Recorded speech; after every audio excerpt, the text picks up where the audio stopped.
Hello and welcome into CCJ MarketPulse, your monthly look at statistics and trends in the broader economy and how they're impacting freight markets. Jason Miller, supply chain professor at the Eli Broad College of Business at Michigan State, joins us each month to break it all down. But before we begin, please like and subscribe to this channel to stay up to date on new episodes of MarketPulse, as well as the weekly 1044 trucking series that brings you the latest trucking news and trends.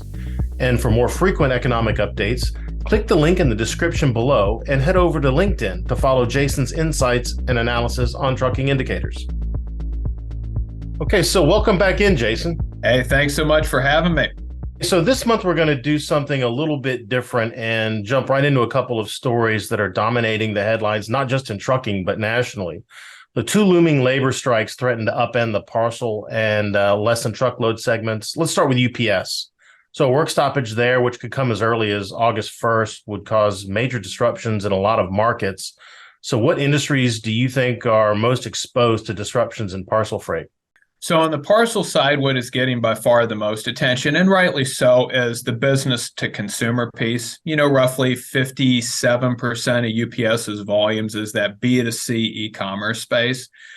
But that leaves about 43% of volumes that are business to business. No, we don't know UPS's exact portfolio. That's obviously proprietary, but we can proxy from the commodity flow survey that the Census Bureau and Bureau of Transportation Statistics do, like what industries really rely a lot on parcel shipping. And if I had to, sort of categorize it, it really comes down to those high value, fairly low volume industries, volume on a physical basis. So we're talking medical devices, wholesalers of drugs and medical supplies. So think your Cardinal Health and your McKesson. Apparel, so not only the wholesalers, but also the few remaining apparel manufacturers in the United States. So if you go to the shoe store, don't be surprised that they may not have the stock because those shoes get replenished typically on a daily basis from a warehouse to the store via a parcel carrier like a UPS. And then your electronics products, so your wholesalers of commercial and professional equipment, a lot of that's going to be computer related, electrical components. So if you're a manufacturer making a lot of those products, actually the jewelry supply chain, we haven't talked about that too much, but we'll see, gold, rings, things of that sort. And then the spare parts supply chain, so spare parts for motor vehicles, spare parts for farm equipment and things like that. So there's going to be various industries affected. And so just realize this is not just a business to consumer concern. Okay, so then it's safe to say that this isn't just like an end consumer demand sort of situation we're facing. No, exactly. This is a situation that not only are end consumers going to be affected, but companies buying inputs. So defense manufacturers buy a lot of electronics components that go into their products. A lot of those components are going to be shipped by parcel carriers. So this disruption is going to be felt really across all tiers of the supply chain. It isn't just a retail phenomena, but it's those wholesalers, and it's also going to be manufacturing as well. Okay, so there's not much capacity available in the parcel market. So how much of UPS's volumes could get absorbed if we see a prolonged work stoppage? This is one where there's sort of some different estimates out there. The one thing we can for sure say is that we are in a better capacity situation today than we were 2 years ago at this time. So if you take a look and you want to say, okay, how many total hours are worked by folks in this sector? That's down about anywhere between 7 and 10% from the peak period that we saw in 2021 on a seasonally adjusted basis. And when you take a look at the average hours worked per week, that's actually down about 13% from the peak in 2020 and 2021. So when you factor that in and you say UPS is roughly 25% of parcel volume, they're a little bit more than 33% of employment in this industry. My guess is probably on a short-term basis, we could absorb 15 to 25% of their volumes by other carriers. We do have UPS saying that their non-union workforce could maybe handle a quarter of their volume. I personally think that's a little overly optimistic because, for example, you have the pilots saying they will strike, so you just excluded the air arm all of a sudden as well.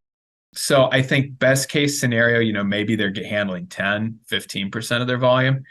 So maybe because we have a little bit of excess capacity, other, FedEx and the United States Postal Service can handle 15, ish, 20-ish percent. You're going to have a lot of the parcel integrators that are going to aggregate and do injections into the post office network. They can maybe pick up a little more, but it will be very disruptive. This is just too big of a player to, absorb a lot of the volume. In terms of a long-term strike implication, the number I've seen from Satish Jindal of Ship Matrix is UPS could lose up to 30% of their long-term volumes if there were to be a prolonged strike, because unlike 1997, there are alternatives, and there is a strong sense that shippers are going to be less tolerant this time around, and they will divert volumes on a more permanent basis. Okay, so moving from parcel over to the LTL segment, Yellow, which has been struggling for years, is now literally on the ropes.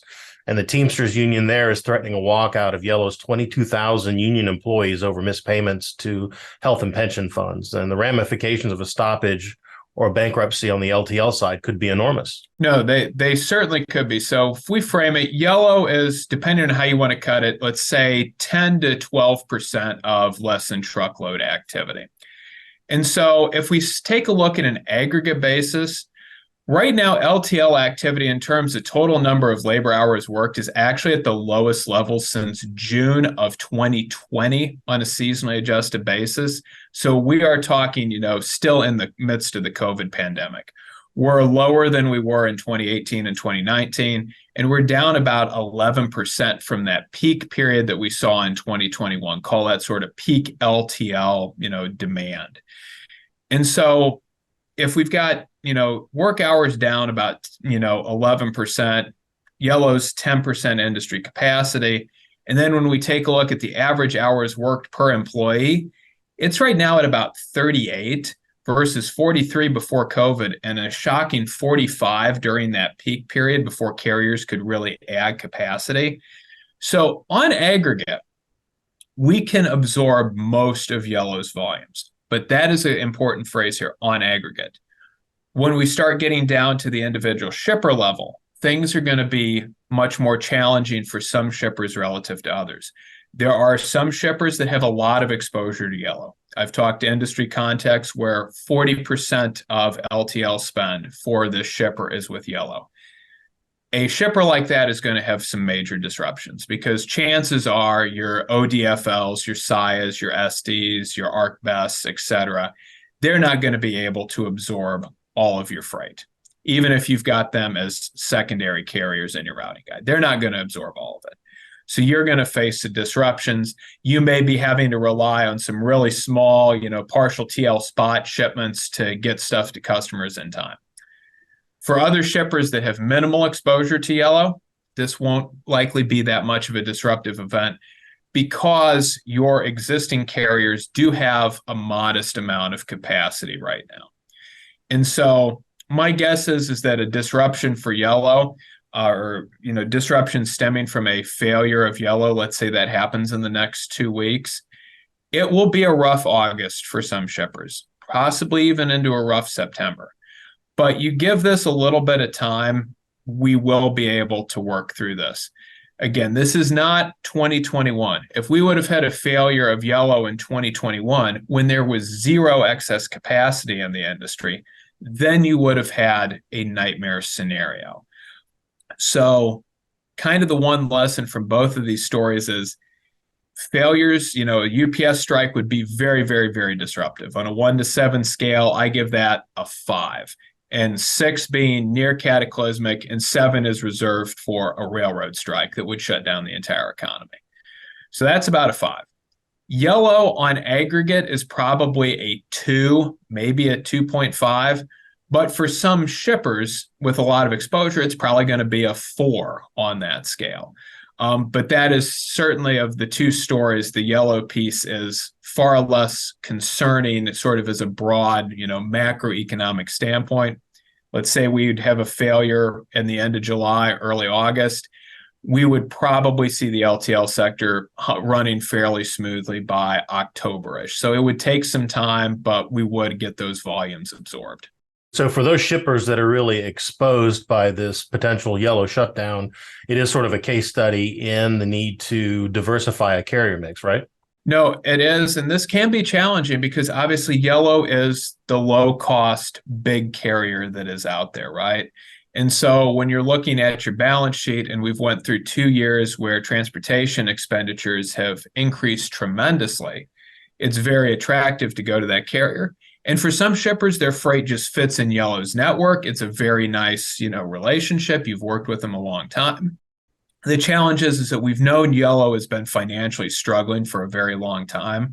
And so I think it's not only a case of, making sure you do have, a diverse supplier base for the service, but it's also taking a very close look at the finances of your suppliers.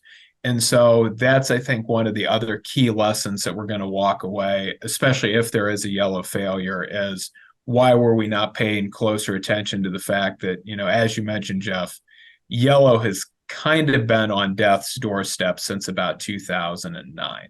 So we're going to have plenty to talk about in next month's segment of Market Pulse then as everything shakes out.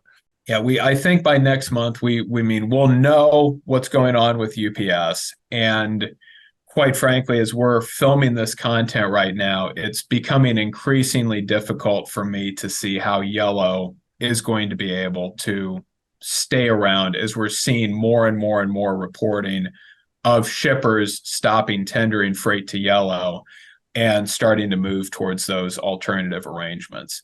And so it starts to feel, I hate to say it, kind of like Silicon Valley Bank in March, when you could just see that money getting pulled out and there was no way there was enough liquidity. Okay, well, we'll put a pin in the discussion and pick it up here again in August. So thank you, Jason, for your time. We appreciate it. Hey, thanks so much for having me on, Jeff. All right, that's it for CCJ Market Pulse this month. You can read more at ccjdigital.com. While you're there, sign up for our newsletter to stay up to date on the latest in trucking industry news, trends, and analysis.